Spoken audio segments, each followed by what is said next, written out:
up, they don't do their service, they become useless because of insincerity. And this is the same thing. This is why the Lord appears in this material world, is to stop this kind of nonsense, to save us from ourselves. Because if we make a false promise to his representative, we're finished. It's one thing to make a false promise to just anybody. But when you make a false promise to the representative of the Lord, this is a very serious mistake. It's just like, if you make a false promise to just anybody, oh yes, I'm going to take you to the prom next year, and then you don't do it. Well, that's not such a big deal. But if you make a false promise to a judge, yes, Your Honor, I'll appear in court next month, don't worry. And then you don't do it, you're in trouble. Why? Because the judge is a representative of the power of the government. Similarly, the spiritual master or the transcendentalist, the devotee, is a representative of the truth of the Lord. He stands for the word of honor of God. When God says, Ye yatamang prapadyante, as they approached me, I respond accordingly. As they surrender unto me, I reward them accordingly.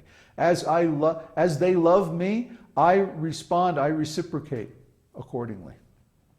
So therefore, the spiritual master is not a person to be trifled with. The spiritual master is not someone to play around with. If you make a false promise to the spiritual master, God takes this very seriously. It's an offense.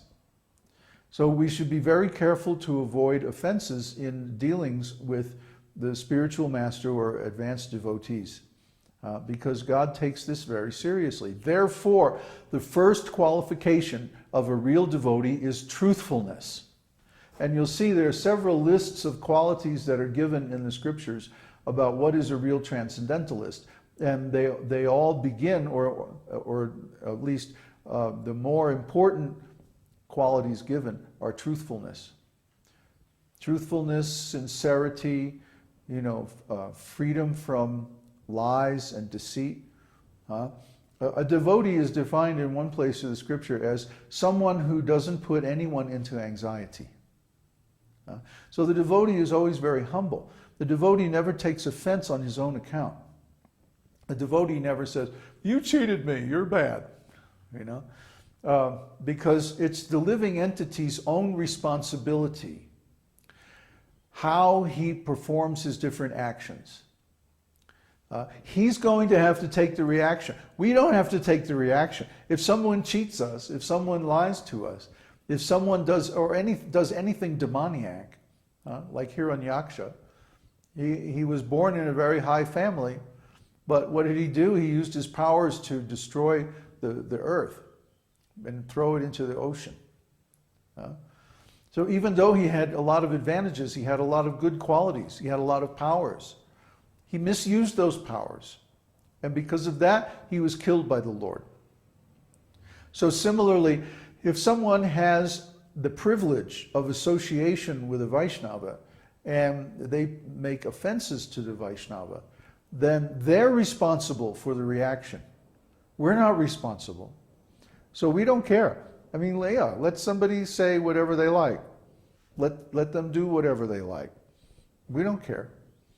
Because they have to take the reaction. We don't have to take the reaction. Everyone is responsible. Just like the captain of a ship. The captain of the ship is responsible. If the ship hits a rock or goes off course or sinks in a storm or something like that, the captain is held responsible. Not the first mate, not the bosun, not the engineer, the captain. So we're all captains of our own ship. This material body is in the Srimad Bhagavatam, this human body is called a ship that can take us across the ocean of material nescience. So we're each captain of our own ship. And according to the decisions we make, then we have to bear the responsibility. Just like right now we're talking about karma yoga on the site. I've made a lot of posts about karma yoga. I'm a little surprised there hasn't been any discussion about it, because it's actually a very important topic that everybody should be really clear about. Karma yoga means that instead of performing our activities for our own personal benefit, we perform them for the benefit of the Lord. And if we follow this philosophy to its logical conclusion, that means we surrender 100% to the Lord and we do everything for Him. And this is the position of a pure devotee. So karma yoga is actually the mechanism or the method by which we can become a pure devotee. So everyone should practice karma yoga, at least to the degree that they can. So far we've been talking about the position of the soul, and we've been based on the second chapter of Bhagavad Gita, the revelations of the actual nature and position of the soul. But now we're advancing. We want to progress. So we're going into the third chapter. And in the third chapter, the Lord reveals karma yoga. So karma yoga is the practical application of the Sankhya philosophy given in the second chapter. Sankhya means discrimination or distinction. So by Sankhya, we can distinguish between spirit and matter. Once we have successfully understood Sankhya yoga and understood that we are an eternal spirit soul, well, what's the next step? We have to apply that philosophy. It's not just theory. It's not just armchair spirituality. This path of the esoteric teaching is practical. It's grounded. It's real. It's tangible. It's to be executed with our whole mind, body, senses, heart, everything. Okay? Nothing left out. If we left anything out, then it wouldn't be the absolute truth, because the absolute truth encompasses everything. So that means karma yoga is something that we do in practice to reflect our understanding of spiritual life in theory. And if we understand the theory properly, then we'll surrender completely. Just like Uddhava and Florian are here.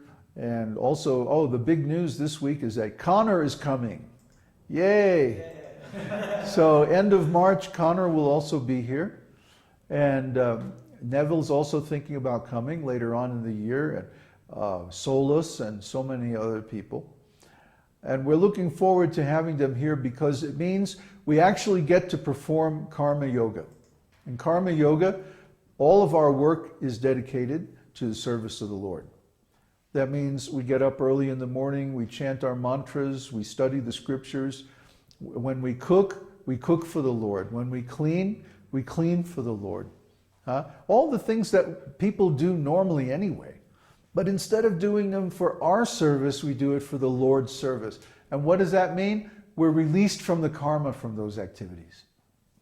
So even though, like Uddhava, for example, is working in the technical field, doing field service on complicated equipment and stuff like that for some rascal business, still, he doesn't get any karma from that. He's released from that karma because he's applying the results to service of the Lord. Okay? Or just like when I was, before I was a devotee, I was a musician. And even though I was in a really good band and, I had good skills and all of that, I wasn't really happy. But then I became a devotee, and within a year or so, I was traveling around and using my musical abilities to present Krishna consciousness to people. And I was very happy. That was really nice. Because why? I wasn't getting any karma from those activities. The same activity or similar activity of being a musician, applied in one way generates karma and you get bad reactions. Applied in another way, it frees you from karma. It's just like the principle of homeopathic medicine. In homeopathic medicine, you make a medicine from the very same thing that causes the symptoms that the patient has got. Okay? So the very same thing applied in one way causes the disease, and applied in a different way cures the disease. That's the principle of karma yoga. In karma yoga, the very same activities that cause us bondage to the material world and karma can free us from these things and actually become the mechanism of how we attain liberation from material existence. This is so simple, so direct, so practical, and yet most people can never do it, because they have this attachment to the results of their activities. Oh, I worked so hard and then I should be able to enjoy. So this desire to enjoy, this lusty attitude, this attachment to the results of the activities that we perform is what causes our entrapment in the material world. That's why we're here, because of that attitude. And the cure for that attitude can only be taking the results of those same activities and then sacrificing them in Krishna consciousness,